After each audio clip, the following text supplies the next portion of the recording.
Hello friends, ನಮಸ್ಕಾರ ಎಲ್ಲರಿಗೂ. Welcome back to my channel. So ಇವತ್ತೊಂದು ಎರಡು ಸೂಪರಾಗಿರೋ ಟಿಪ್ಸ್ನ ತೊಗೊಂಡು ಬಂದೀನಿ. ಬೇಸಿಗೆಯಲ್ಲಿ ತುಂಬಾ ನಮಗೆ ಯೂಸ್ಫುಲ್ ಆಗುತ್ತಂತಲೇ ಹೇಳ್ಬೋದು. ಸೊ ಇಲ್ಲಿ ನಾನು ಸಾಬುದಾನಿನ ತೊಗೊಂಡಿದ್ದೀನಿ. ಸೊ ಈ ಸಾಬುದಾನಿಯಿಂದ ನಾವು ಸುಮಾರಷ್ಟು ರೆಸಿಪಿನ ನಾವು ಮಾಡ್ಬೋದು. ಬಟ್ ಕರೆಕ್ಟ್ ಮೆಥಡಲ್ಲಿ ನಾವು ಯಾವ ಥರ ಮಾಡು ಅಂತ ಹೇಳಿ ಇವತ್ತು ನಾನು ತೋರಿಸ್ಕೊಡ್ತೀನಿ ನಿಮಗೆ. ಇವಾಗ ನೋಡಿ, ನಾವು ಸಾಬುದಾನಿ ಹಪ್ಪಳ ಮಾಡುವಾಗ ಕೆಲವೊಂದು ಟೈಮ್ ನಮಗೆ ಅದಕ್ಕೆ ಎಷ್ಟು ನಾವು ನೀರು ಹಾಕಬೇಕು, ಅದ್ರದ್ದು ಎಷ್ಟು ಕನ್ಸಿಸ್ಟೆನ್ಸಿ ಯಾವ ಥರ ಇರಬೇಕಂತ ಹೇಳಿ ನಮಗೆ ಗೊತ್ತಾಗಲ್ಲ. ಸೊ ಹೆಚ್ಚು ಕಮ್ಮಿ ಮಾಡಿಬಿಟ್ಟಿರ್ತೀವಿ. ಹಪ್ಪಳ ಎಲ್ಲ ಮಾಡುವಾಗ, ಸಾಬುದಾನಿ ಹಪ್ಪಳ ಎಲ್ಲ ಮಾಡುವಾಗ ಕರೆಕ್ಟಾಗಿ ಅದಕ್ಕೆ ಕನ್ಸಿಸ್ಟೆನ್ಸಿ ಬರಬೇಕು. ತುಂಬ ನೀರು ಹಾಕಿಬಿಟ್ರೂ ತಳ್ಳಗಾಗ್ಬಿಡುತ್ತೆ, ತುಂಬ ಗಟ್ಟಿಯಾಗಿಬಿಟ್ರೂ ಅಷ್ಟೊಂದು ರುಚಿಯಾಗಲ್ಲ. ಇಲ್ಲಿ ಸುಮಾರಷ್ಟು ಥರ ಸಾಬುದಾನಿನ ನಾವು ಮಾಡ್ಬೋದು. ಹಾಗೇ ನಾವು ಇಡೀ ಸಾಬುದಾನಿಯಿಂದ ನಾವು ಹಾಗೇ ಹಪ್ಪಳ ಕೂಡ ಮಾಡ್ಬೋದು. ಆ್ಯಂಡ್ ಈ ಥರ ನಾವು ಮಿಕ್ಸಿಯಲ್ಲೂ ಕೂಡ ಮಾಡ್ಬೋದು. ಇವತ್ತು ನಾನು ನಿಮಗೆ ಮಿಕ್ಸರಲ್ಲಿ ಯಾವ ಥರ ಮಿಕ್ಸಿ ಮಾಡಿ ಯಾವ ಥರ ಸಾಬುದಾನಿ ಹಪ್ಪಳನ ನಾನು ಮಾಡೋದು ಕರೆಕ್ಟಾಗಿ ನೀವು ನೋಡ್ಕೊಳ್ಳಿ. ಎಷ್ಟು ಕನ್ಸಿಸ್ಟೆನ್ಸಿ ನಾನು ಹೇಳ್ತೀನಲ್ವ, ಎಷ್ಟು ನೀರು ಹಾಕಿ ಅಂತ ಹೇಳ್ತೀನಿ ನೋಡಿ. ಸೊ ಅಷ್ಟೇ ನೀವು ನೀರು ಹಾಕಿ ಮಾಡಿದರೆ ತುಂಬ ಚೆನ್ನಾಗಿ ಬರುತ್ತೆ ಫ್ರೆಂಡ್ಸ್. ಒನ್ ಟೈಮ್ ನೀವು ಟ್ರೈ ಮಾಡಿ ನೋಡಿ, ಓಕೆನಾ. ಸೊ ಇಲ್ಲಿ ನಾನು ಒಂದು ಬಟ್ಲದಷ್ಟು ಫುಲ್ಲು ನಾನು ಸಾಬುದಾನಿನ ತೊಗೊಂಡಿದ್ದೆ. ಅದನ್ನು ನಾನು ಮಿಕ್ಸರ್ ಮಾಡಿದ್ದೀನಿ. ಫುಲ್ ಗ್ರೈಂಡಾಗಿ ಮಾಡೋ ಅಂಥ ಕೆಲಸ ಏನಿಲ್ಲ. ಒಂದು ಸ್ವಲ್ಪ ತರಿಯಾಗಿರಬೇಕು, ಅದು ನಮ್ಗೆ ಗೊತ್ತಾಗ್ತಾ ಇರಬೇಕು ಸ್ವಲ್ಪ, ಹೌದು ಇದು ಸಾಬುದಾನಿ ಅಂತ ಹೇಳಿ, ಓಕೆನಾ. ಸೊ ಅದಕ್ಕೆ ನಾನು ಅದರದ್ದೇ ಎಷ್ಟು ಒಂದು ಬಟ್ಲ ತೊಗೊಂಡಿದ್ನಲ್ಲ, ಒಂದು ಬಟ್ಲದಷ್ಟು ನಾನು ನೀರು ಹಾಕಿ ಅದನ್ನು ಮುಚ್ಚಿಟ್ಟಿದ್ದೆ. ಸೊ ಈ ಥರ ನೀವು ನೋಡ್ತಾ ಇರಬೇಕು. ಒಂದು ಹಾಫ್ ಆನ್ ಅವರ್ ಅಥವಾ 1 ಅವರ್ ಆದ್ರೂ ನೀವು ಈ ಥರ ಮುಚ್ಚಿಟ್ಬಿಟ್ರೆ ಸೊ ಅದು ನೀರೆಲ್ಲ ಹಿಂಗೆ ಸಾಫ್ಟ್ ಆಗಿಬಿಡುತ್ತೆ, ಓಕೆನಾ. ಸೊ ಅದಾದಮೇಲೆ ನಾನು ಒಂದು ಬಾಣಲೆಗೆ ನಾನು ಶಿಫ್ಟ್ ಮಾಡ್ಕೋತೀನಿ. ಫಸ್ಟ್ ನಾನು ಇದರಲ್ಲಿ ತೊಗೊಂಡಿದ್ದೆ ಈ ಬಾಣಲೆಯಲ್ಲಿ ತೊಗೊಂಡಿದ್ದೆ, ಬಟ್ ನನಗದು ಇಡಿಸಲಿಲ್ಲ ನೀರೆಲ್ಲ ಹಾಕೋದಕ್ಕೆ. ಸೊ ಹಿಂಗಾಗಿ ನಾನು ಅದನ್ನು ದೊಡ್ಡ ಒಂದು ಪಾತ್ರೆಗೆ ನಾನು ಶಿಫ್ಟ್ ಮಾಡ್ಕೊಂಡ್ಬಿಟ್ಟೆ, ಓಕೆನಾ. ಸೊ ಇವಾಗ ಇದಕ್ಕೆ ಏನು ಮಾಡೋಣಪ್ಪ ಅಂತ ಹೇಳಿದರೆ, ಸೊ ಇದೆಲ್ಲ ನಾವು ರಿಮೂವ್ ಮಾಡಿಕೊಂಡು ಸೈಡಿಗೆ ತೊಗೊಳ್ಳೋಣ. ಸಾಬುದಾನಿನ ತೊಗೊಂಡಾದಮೇಲೆ ಏನು ಮಾಡಬೇಕು, ಒಂದು ಬಟ್ಲು ನೀರಿಗೆ ನಾವು ಇಲ್ಲಿ 4 ಬಟ್ಲಷ್ಟು, ಒಂದು ಬಟ್ಲು ಸಾಬುದಾನಿ ತೊಗೊಂಡ್ರೆ ಫಸ್ಟ್ ಒಂದು ಬಟ್ಲು ಹಾಕಿ ನಾವು ನೆನೆಸಿಟ್ಟಿರ್ತೀವಿ, ಓಕೆನಾ.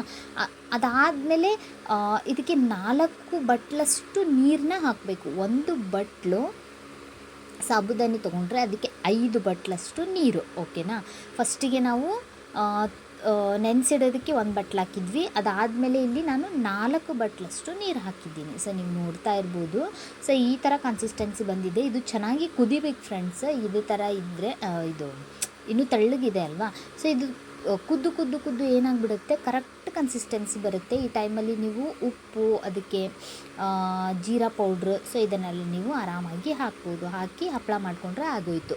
ಇವಾಗ ನಾನು ಇನ್ನೊಂದು ಟಿಪ್ನ ತೋರಿಸ್ತೀನಿ ನಿಮಗೆ. ಅದು ಏನಪ್ಪ ಅಂತ ಹೇಳಿದರೆ, ಇವಾಗ ನಾವು ಸಾಬುದಾನಿ ಪಾಯಸ ಎಲ್ಲ ಮಾಡಿದಾಗ ತುಂಬಾ ಗಟ್ಟಿಯಾಗಿಬಿಡುತ್ತೆ.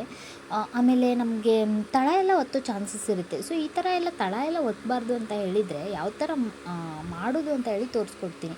ಇಲ್ಲಿ ನಾನು ಒಂದು 2 ಸ್ಪೂನಷ್ಟು ಒಂದು 5 ಸ್ಪೂನಷ್ಟು ಸಾಬುದಾನಿನ ತೊಗೊಂಡಿದ್ದೆ. ಅದನ್ನು ನಾನು ನೆನೆಸಕ್ಕೆ ಹಾಕಿದ್ದೆ. ಒಂದು ಹಾಫ್ ಆನ್ ಅವರ್ ನಾನು ನೆನೆಸಕ್ಕೆ ಹಾಕಿದ್ದೀನಿ, ಓಕೆನಾ. ಸೊ ಅದು ನೆನೀಲಿ, ಅಲ್ಲಿವರೆಗೂ ನಾವು ಇಲ್ಲಿ ಒಂದು ಬಟ್ಲಕ್ಕೆ ತುಪ್ಪ ತೊಗೊಂಡು ಒಂದು ಸ್ವಲ್ಪ ತುಪ್ಪನ ಹಾಕಿ, ನಮಗೆ ಡ್ರೈ ಫ್ರೂಟ್ಸ್ ನೀವೆಲ್ಲ ಏನೆಲ್ಲ ಹಾಕ್ತೀರ ನೋಡಿ, ಅದನ್ನು ಡ್ರೈ ಫ್ರೂಟ್ಸ್ ಹಾಕಿ ಚೆನ್ನಾಗಿ ಮಿಕ್ಸ್ ಮಾಡ್ಕೋಬೇಕು, ಓಕೆನಾ. ಅದನ್ನು ಫ್ರೈ ಮಾಡ್ಕೋಬೇಕು. ನಾನಿಲ್ಲಿ ಗೋಡಂಬಿ ಅಷ್ಟೇ ತೊಗೊಂಡಿದ್ದೀನಿ. ನಿಮಗೆ ಬಾದಾಮಿ, ಪಿಸ್ತಾ, ಸೊ ಇದೆಲ್ಲ ನಿಮ್ಗೆ ಏನು ಇಷ್ಟನೋ ಸೊ ಅದನ್ನೆಲ್ಲ ನೀವು ತೊಗೊಂಡು ತುಪ್ಪದಲ್ಲಿ ಫ್ರೈ ಮಾಡ್ಕೋಬೋದು. ಸೊ ಇವಾಗ ನಾನು ಏನು ಮಾಡ್ತೀನಿ, ಇದನ್ನು ಸೈಡಿಗೆ ತಕ್ಕೋತೀನಿ. ಗೋಡಂಬಿನ ತಕ್ಕೊಂಡಾದ್ಮೇಲೆ ನಾನು ಇದಕ್ಕೆ ಏನು ಮಾಡ್ತೀನಿ, ನೆನೆಸಿಟ್ಟಿರೋ ಸಾಬುದಾನಿ ಒಳಗೆ ಏನು ನೀರಿತ್ತಲ್ವ, ಅದನ್ನು ನೀರು ಮಾತ್ರ ತೆಗೆದು ನಾನು ಸಾಬುದಾನಿ ಅಷ್ಟೇ ಹಾಕ್ತಾಯಿದ್ದೀನಿ, ಓಕೆನಾ. ಸೊ ಈ ಟಿಪ್ ನೀವು 1 ಟೈಮ್ ಟ್ರೈ ಮಾಡಿ ನೋಡಿ. ತುಂಬ ಅಂದರೆ ತುಂಬಾ ನಿಮಗೆ ಇಷ್ಟ ಆಗುತ್ತೆ, ಓಕೆನಾ. ಸೊ ಇಲ್ಲಿ ನೋಡ್ತಾ ಇರ್ಬೋದು, ನಾನು ತುಪ್ಪದಲ್ಲೇ ಇದನ್ನು ಚೆನ್ನಾಗಿ ಫ್ರೈ ಮಾಡ್ಕೋತೀನಿ. ನಿಮಗೆ ಬೇಕಂತ ಹೇಳಿದರೆ ನೀವು ಜಾಸ್ತಿ ತುಪ್ಪನೂ ಕೂಡ ಹಾಕೋಬೋದು, ಅಥವಾ ನೀವು ಕಮ್ಮಿನೂ ಹಾಕೋಬೋದು, ನಿಮಗೆ ಬಿಟ್ಟಿದ್ದು. ನಿಮಗೆ ತುಪ್ಪ ಇಷ್ಟ ಇದ್ದರೆ ಹಾಕೋಬೋದು, ಓಕೆನಾ. ಸೊ ಇವಾಗ ನೋಡ್ತಾ ಇರ್ಬೋದು ನೀವು, ನಾನು ಇಲ್ಲಿ ಚೆನ್ನಾಗಿ ಫ್ರೈ ಮಾಡ್ತಾ ಇದ್ದೀನಿ. ಆ್ಯಂಡ್ ಇನ್ನೊಂದು ಸೈಡ್ ನಾನು ಹಾಲು ಕೂಡ ನಾನು ಬಿಸಿ ಮಾಡಿ ಇಟ್ಟಿದ್ದೆ, ಓಕೆನಾ. ಇದು ಬಿಸಿ ಆದಮೇಲೆ ನೀವು ಇದಕ್ಕೆ ಕೂಡ ಹಾಲು ಹಾಕೋಬೋದು. ನನ್ನ ಪಾತ್ರೆ ಸಣ್ಣದಾಗುತ್ತಂತ ಹೇಳಿ ನಾನು ಇದಕ್ಕೆ ಹಾಲು ಹಾಕಿಲ್ಲ. ಬೇರೆ ಒಂದು ದೊಡ್ಡ ಪಾತ್ರೆನ ತೊಗೊಂಡು ಅದಕ್ಕೆ ನಾನು ಹಾಲು ಹಾಲು ಅದರಲ್ಲೇ ಕಾಯಿಸಿ ಇಟ್ಬಿಟ್ಟಿದ್ದೆ. ಸೊ ಇಲ್ಲಿ ನೋಡ್ತಾ ಇರ್ಬೋದು ನೀವು ಫುಲ್ ಫ್ಯಾಟ್ ಮಿಲ್ಕ್ನ ತೊಗೊಂಡಿದ್ದೀನಿ. ಫುಲ್ ಫ್ಯಾಟ್ ಮಿಲ್ಕ ತೊಗೊಂಡ್ರೆ ತುಂಬಾ ಚೆನ್ನಾಗಿ ಬರುತ್ತೆ ಪಾಯಸ. ಸೊ ಇಲ್ಲಿ ನೀವು ನೋಡ್ತಾ ಇರ್ಬೋದು ನಾನು ಫ್ರೈ ಮಾಡಿರುವಂಥ ಸಾಬುದಾನಿ ಕೂಡ ಇಲ್ಲಿ ಆ್ಯಡ್ ಮಾಡ್ತಾ ಇದ್ದೀನಿ. ಸೊ ಆ್ಯಡ್ ಮಾಡಿ ಚೆನ್ನಾಗಿ ಅದನ್ನು ನೀವು ಕಲಿಸ್ಬೇಕು, ಓಕೆನಾ. ಸೊ ಇವಾಗ ಹಾಲು ಇಷ್ಟಿದೆ ಅಲ್ವಾ, ಅರ್ಧದಷ್ಟು ಆಗಬೇಕು ಹಾಲು, ಅಲ್ಲಿವರೆಗೂ ನೀವು ಚೆನ್ನಾಗಿ ಅದನ್ನು ಕುದಿಸ್ಬೇಕು ಹಾಲಲ್ಲೇ. ತುಂಬಾ ಚೆನ್ನಾಗಾಗುತ್ತೆ ಫ್ರೆಂಡ್ಸ್, ಬಾಯಲ್ಲಿಟ್ಟರೆ ಕರಗುತ್ತೆ. ಸೊ ಆ ಥರ ಆಗುತ್ತೆ ನಿಮಗೆ, ಓಕೆನಾ. ಒನ್ ಟೈಮ್ ನೀವು ಎಷ್ಟೊತ್ತು ನೀವು ಕುದಿಸಿದ್ರೂ ನಿಮಗೆ ಒಂಚೂರು ಕೂಡ ತಳ ಅಂಟಲ್ಲ. ಇದೊಂದು ಟಿಪ್ನ ನೀವು ಟ್ರೈ ಮಾಡಿ ನೋಡಿ. ಅದಾದಮೇಲೆ ನಾನಿಲ್ಲಿ ಏಲಕ್ಕಿ ಪೌಡರ್ನ ಹಾಕಿದ್ದೀನಿ. ಏಲಕ್ಕಿ ಪೌಡ್ರ್ ಹಾಕಿ ಇನ್ನೂ ಚೆನ್ನಾಗಿ ನೀವು ಕುದಿಸ್ಬೇಕು. ಅಲ್ಲಿ ಹಾಲೊಂದು ಸ್ವಲ್ಪ ಉಕ್ಕಿ ಬಂದಿರೋದು ಕೆಳಗೆಲ್ಲ ಬಿದ್ದಿದೆ, ಸ್ವಲ್ಪ ಮೆಸ್ಸಿದೆ, ಪ್ಲೀಸ್ ಜಡ್ಜ್ಮೆಂಟ್ ಮಾಡೋದಕ್ಕೆ ಹೋಗಬೇಡಿ. ಆ್ಯಂಡ್ ಓಕೆ, ಸೊ ಅದಾದಮೇಲೆ ಇಲ್ಲಿ ನಾನು ಸಕ್ಕರೆನ ಆ್ಯಡ್ ಮಾಡ್ತಾಯಿದ್ದೀನಿ.